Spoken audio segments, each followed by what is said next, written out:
specific way. Okay, so we are supposedly online and broadcasting.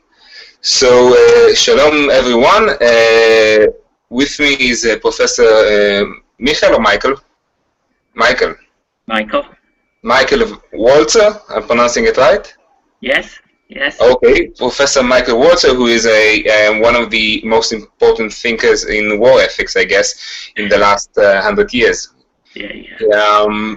But I think more than I can introduce him, he can introduce himself. Well, he can say much better, much smarter things. So, could you tell us a bit about yourself, and how did you get about to war ethics?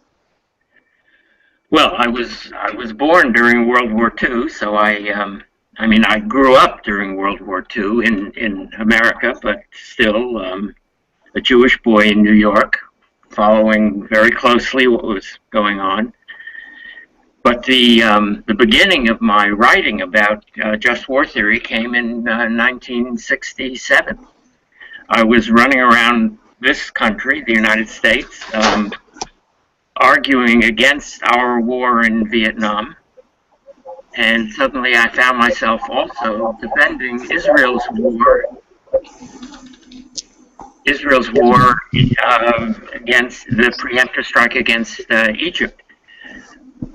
So in politics you have to make distinctions, and I was defending one war and criticizing another, and I began to think about what are the principles that govern these judgments.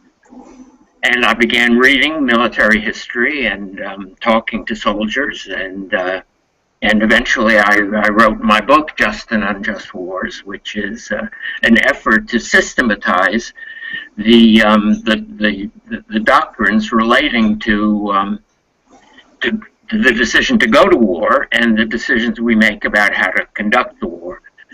Jus ad bellum, jus in bello, and that book. That book really started a very long discussion, which has been going on now since the 70s, about when to fight and how to fight. And I've been part of that. I'm now a retired professor, but I'm also retired as the editor of a left-wing magazine here in the United States called Dissent, in which I wrote many of my articles about particular wars.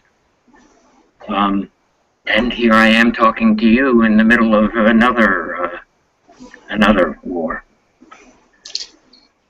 I think you once said that like the just war theory is like a critical way of addressing wars. Yes, the just war theory starts as Catholic moral theology, and it was an effort to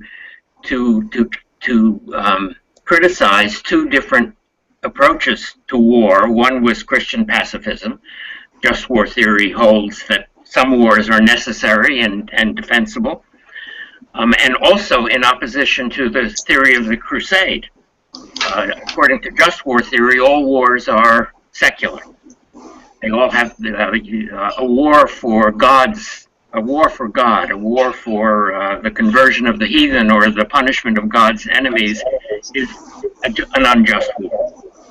So the IDF officer who was quoted, I hope misquoted, in American newspapers as saying that the IDF was fighting for God was making a very bad argument. God isn't interested. That I can agree with you completely. I would like to ask, what do you think the place war plays in modern politics, in today? Is it something that does it have to be? Is it an integral part of it? Some political conflicts reach to war because one side decides that the stakes are high enough, and it chooses to fight. I think in recent years, wars between states have virtually disappeared. The critical wars that now go on are what are called asymmetric wars. They're wars between state armies and insurgent groups of many different sorts, or they are civil wars. Some of them are avoidable, I suppose. Some of them, sometimes you encounter an enemy that has to be defeated. Mm-hmm. And okay, and what's the difference between the asymmetrical wars and regular wars? Like, how is it different? A regular war, a conventional war, is a war fought between two states which have armies that are organized, disciplined, and subject to a chain of command. And asymmetric wars are wars fought between an army of that sort and an insurgent group that may or may not have a chain of command, and that is generally fighting from the cover of a civilian population and attacking civilians. There's a lot of noise here. Are you hearing it? I can hear you. Okay.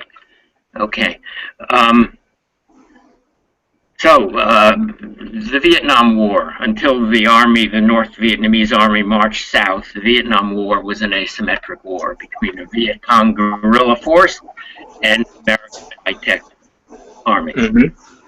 Many of your recent wars have been, I think all of your recent wars have been asymmetric wars. Does a war being asymmetrical makes it, like, how does it relate to being a just war or unjust war? How do you go about differentiating between just wars and unjust wars? Well, let's begin with conventional wars. There are two criteria there are two forms of just wars. Wars of defending yourself and wars defending others. So when Germany invaded Poland in 1939, the Polish War against the Germans was a just war. And when the British and French declared war on Germany in support of Poland, not very effective support, that was also a just war. Had anybody intervened in Rwanda to stop the massacres there, that would have been a just war, or in Darfur, or in Kosovo. Those were just wars because they were wars in defense of people who were in desperate trouble. Mm-hmm. But usually wars are like, people go to war because of defense, but there usually there's some kind of mix of politics involved. Like, wars are usually not that pure. Does it make a difference? In politics, there is no such thing as a pure moral will. Okay. When the Vietnamese went into Cambodia to shut down the killing fields and stop the Khmer Rouge massacres, they had strategic reasons for going in, as well as moral reasons. But they did shut down the killing fields. They stopped the killing. That is what makes the war just. And the Cambodians are lucky. Had other reasons for going in. But you're right. There's no purity in politics. It's not available. So, okay. So still, how do you go about saying, like, because they stopped the killing fields, the war was just, although it was connected to their own different wills and ambitions? But usually, like, most wars are, like, the killing fields are not that, like, Cambodia is a very, is an example that is quite severe. Most wars do not have genocidal leaders leading them. Right. most wars over time are wars fought between an aggressor of some sort, not necessarily a genocidal aggressor, and a community of people who are defending themselves. The Italians invade Ethiopia, and the Ethiopians defend themselves. The Italians had no genocidal goals; they just wanted whatever they wanted. But self-defense is legitimate. It's legitimate. Now there are a whole other set of judgments that we make about war, which have to do with the conduct of war, not with the decision to go to war. And those are also critically important. What kind of judgments do you make? What are the rules of war, if one would say? Give us some of them. The crucial rule. There's one crucial rule, which is to act in positive ways to minimize casualties among civilians. War, the ideal is that war is a combat between combatants from which non-combatants are shielded as best they can be shielded. So that's the crucial rule, and everything else follows from that fundamental principle that there are people who are innocent, not morally innocent in the sense maybe they supported an unjust war, but they are innocent in the sense that they are not engaged in military activity or in supporting activities for the army. And they have to be, as far as possible, shielded from the conflict. And that's been the central rule of jus in bello, the central rule for the conduct of war since the beginning of time. A lot of what I have been reading about conduct in war, there's a lot of criticism that these rules are very relevant to symmetrical wars, to regular wars, but when talking about asymmetrical wars or the global war on terror, they are harder to be achieved. Yes, of course. When the enemy hides among the civilian population, that makes it much, much harder to fight according to the rules of war. And that's the purpose of hiding among the civilian population. That's the war we fought in Vietnam, where the Viet Cong hid in and used the protection of the village, the rural population of Vietnam. They fought from villages. And American soldiers would take fire from a Vietnamese village, and then they would have to decide how to respond. And at the beginning of the war, we responded by calling in an airstrike on the village, which maybe killed the Viet Cong guerrillas and a lot of other people. And we discovered that in a war of that sort, the enemy intends for you to kill civilians and benefits from the civilians you kill, because it enhances their political position, either their political position vis-a-vis their own people or their political position globally. And we lost the war in Vietnam simply because we killed too many Vietnamese civilians. So asymmetric warfare poses radical difficulties for the army that is fighting it, and those difficulties have produced very intense debates within the armies that are engaged in these kinds of conflicts. The same debates in the U.S. Army and in the IDF. The same debates, and one way of describing the crucial moral issue is this. The question is, what risks can you ask your soldiers to take in order to reduce the risks that they impose on the civilian population. I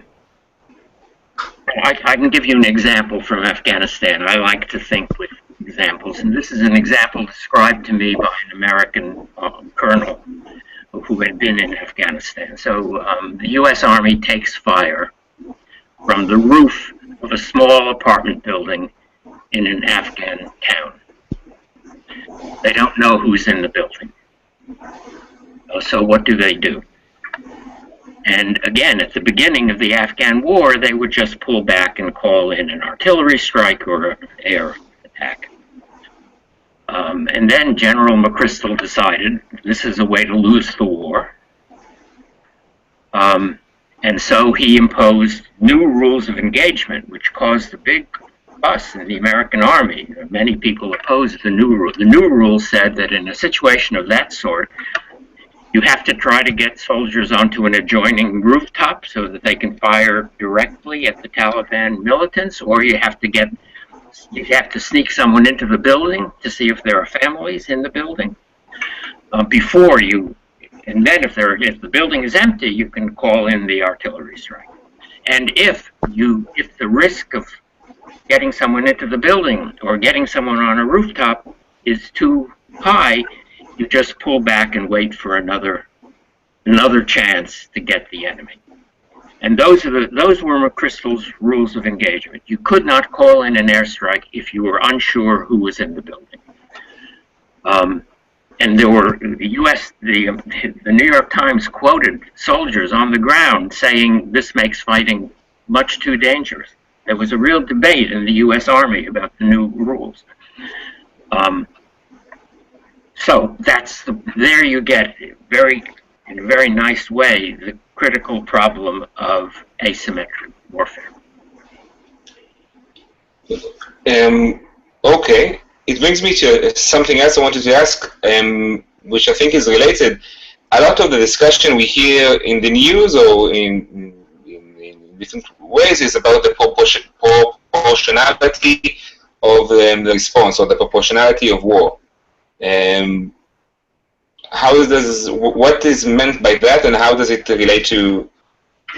Yes, well, the standard rule in international law and in just war theory is when you attack a military target, knowing that that the military target is located near a civilian population, and you know that your attack military target, however, is likely to cause collateral damage, civilian casualties.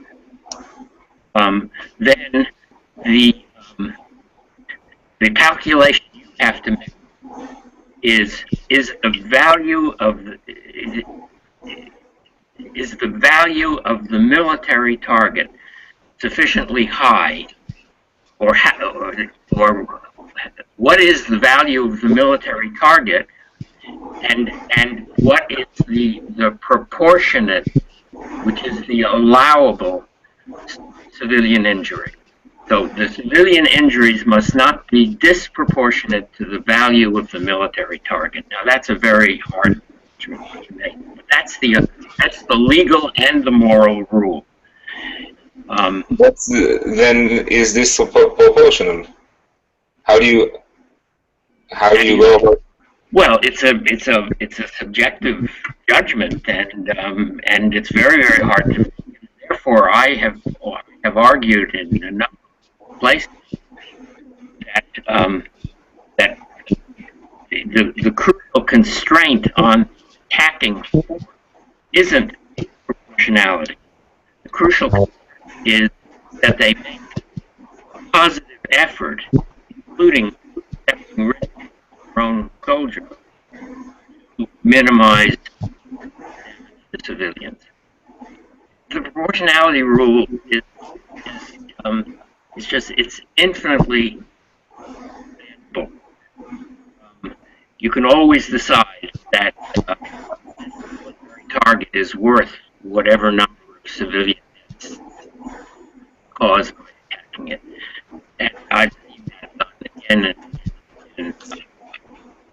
starting in World War II. We were bombing, say, a tank factory making tanks for the Nazis. And it was in a working class neighborhood. That's where they built factories. The people didn't have cars, so the factory was right in the working class neighborhood. But this factory is making tanks for the Nazi army. You can kill a very, very large number of civilians and still say that's not disproportionate to the value of stopping the production of tanks. In fact, there's virtually no limit, which is what our bombing policy was in World War II. So proportionality is something you have to think about. You have to try to guess at what is the permissible what is the permissible amount of collateral damage. But it's more important that you really make an effort to minimize the amount of damage that you're doing. In World War II, that meant flying at lower altitudes so that your aim was more accurate. But if you flew at lower altitudes, you lost more planes. So that's the calculus. That's the proportionality argument. That's the argument about positive efforts to minimize civilian damage. And in fact, the American Air Force, in contrast to the British Air Force, flew by day and flew at lower altitudes in order to hit more accurately. Okay. You said that since proportionality is a bit of a hard rule to use, the question should be if there is proper active measures to limit the amount of civilians casualties. I would ask you a bit of a more let's say a question from today.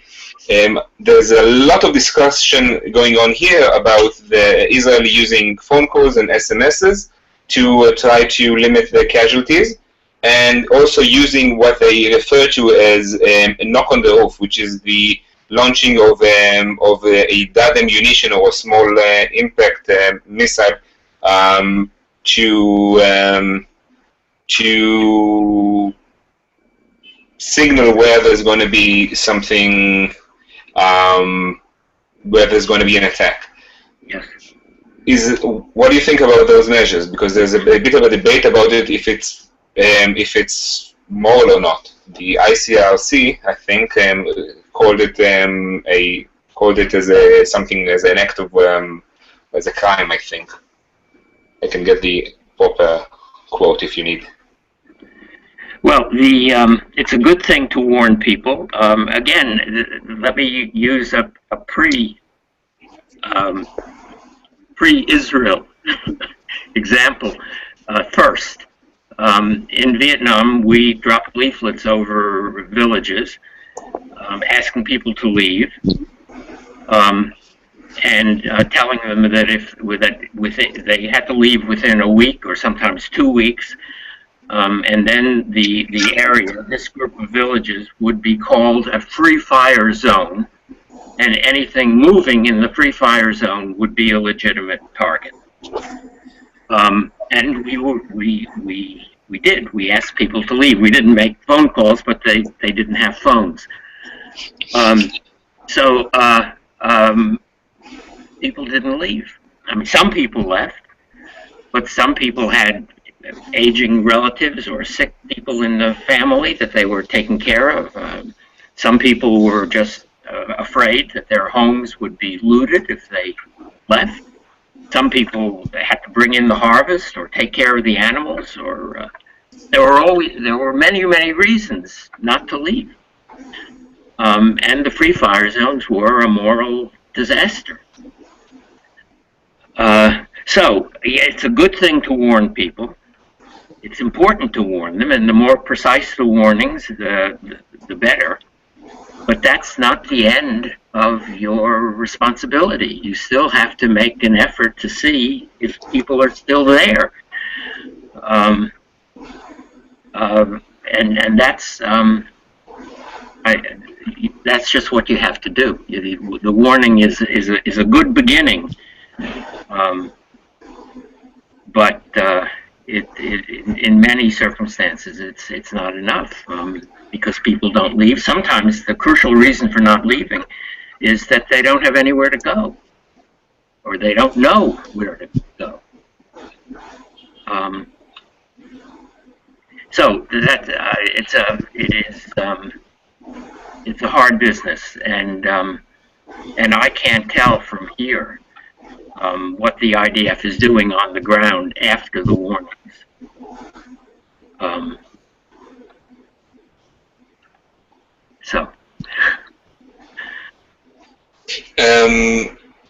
Could you give us some kind of some kind of questions or thought or a way of thinking to allow us to be able to judge whether an army is acting just or whether a war is just?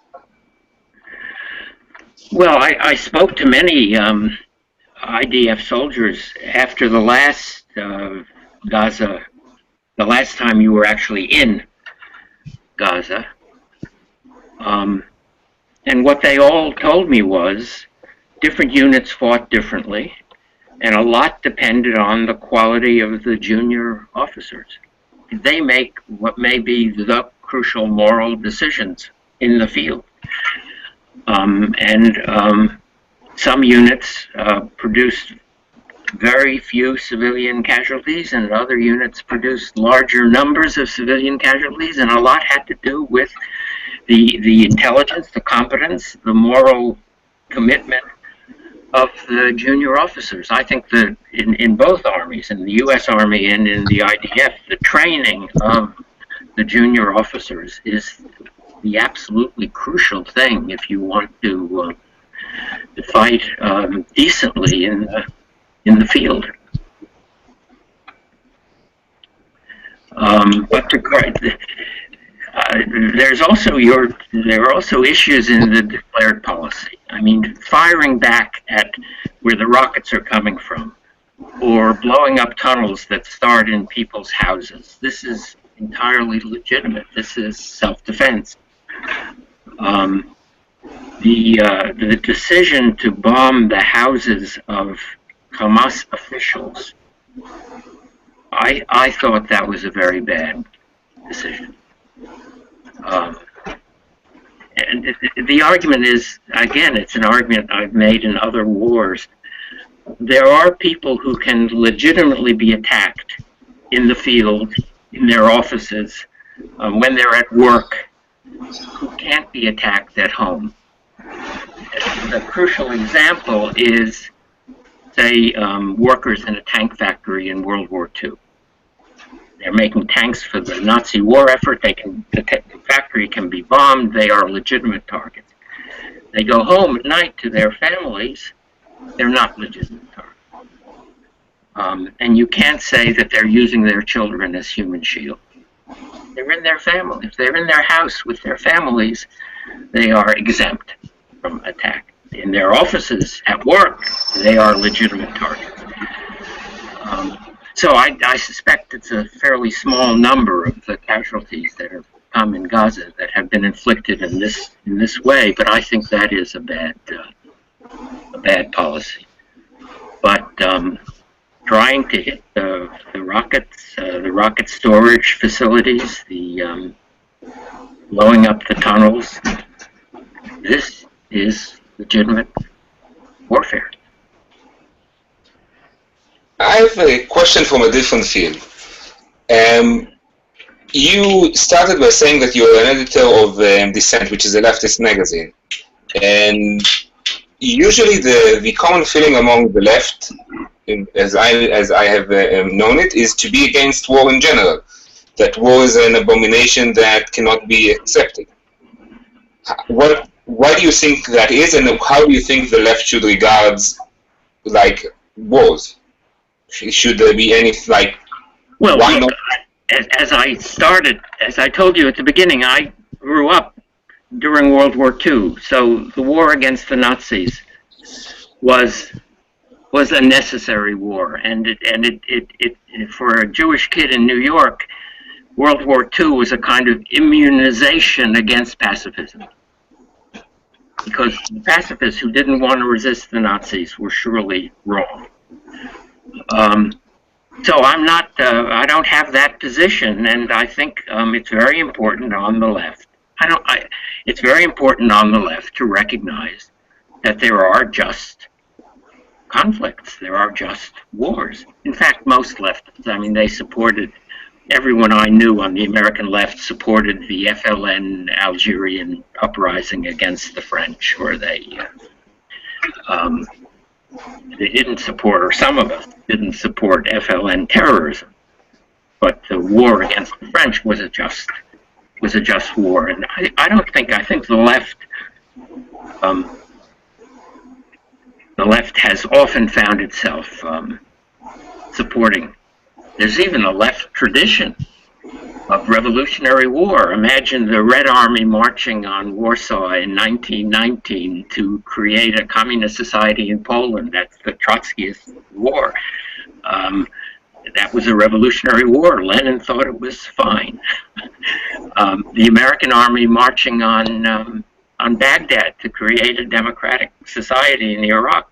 That was a neocon war, and the neocons were all ex-Trotskyites.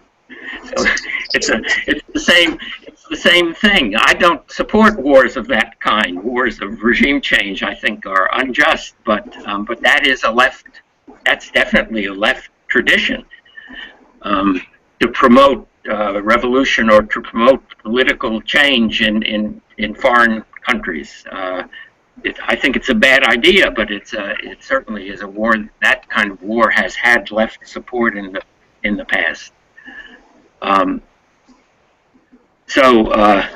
But I think there is a special problem with Israel in the left, and that's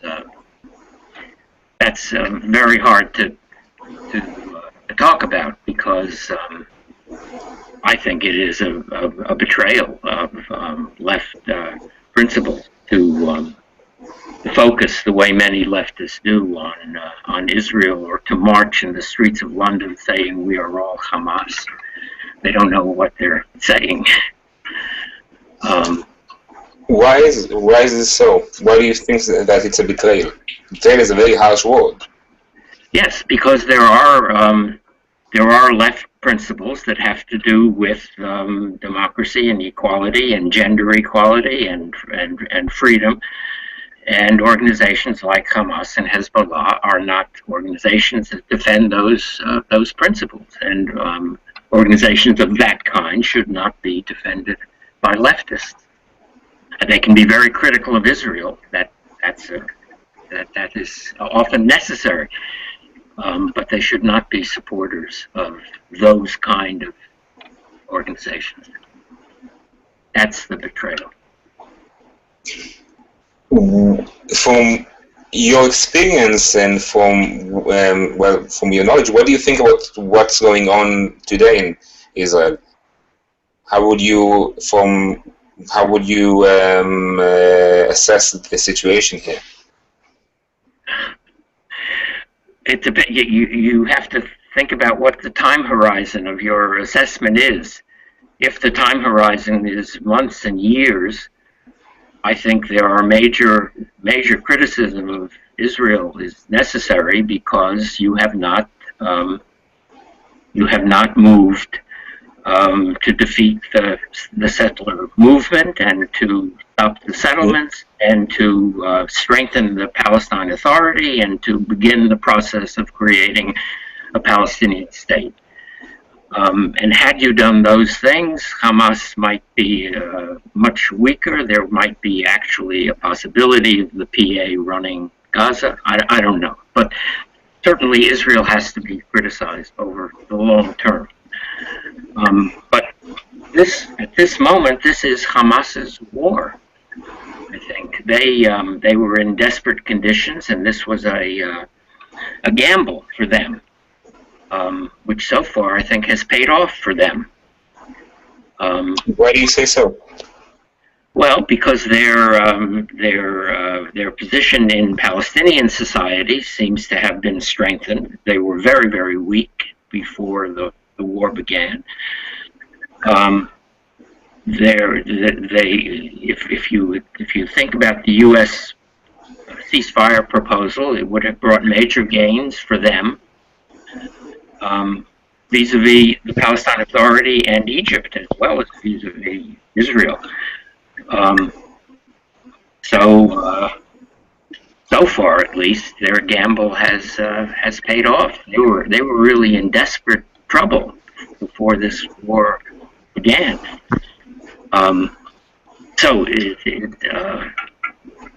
It is, I think, Hamas's war into which Israel blundered. But then the discovery of the tunnels gave the war a reason. And I think it is the demand that the tunnels be shut down and that Israel be given the time to do that, or be given assurance that someone else will do it. That is, I think, a justifiable demand. So the war is a mixed story, and it is tragic because the Hamas gamble had terrible consequences for the people of Gaza, and yet those terrible consequences are part of the reason why Hamas is at the moment in a much better position than it was at the beginning. What do you mean? Well, it's exactly the same thing as happened in Vietnam or Afghanistan. The more civilians Israel kills, the worse it is for Israel, and the better it is for Hamas. So you are in a dilemma. You really have to find ways of fighting that minimize civilian casualties, and even that make it harder for your own soldiers. What do you think are the limits of it? You started by telling the story from Afghanistan about the soldiers saying that the new rules of engagement created a war that is hard to fight. And you say that on the one hand, we need to find ways to limit the casualties, since the more there are civilian casualties, the worse we are. On the other hand, a lot of the demand in Israel is to protect the soldiers, since, for obvious reasons. Yes, I mean that is the dilemma. That's why the question is, how much risk can you ask your soldiers to take to minimize the risks to civilians? And the answer, I can't say the answer is 23 or 67, or there is no answer of that kind. And obviously, I think the answer is some degree of risk has to be accepted, and it can't be a very high degree of risk for the reason you gave, because these soldiers are your children.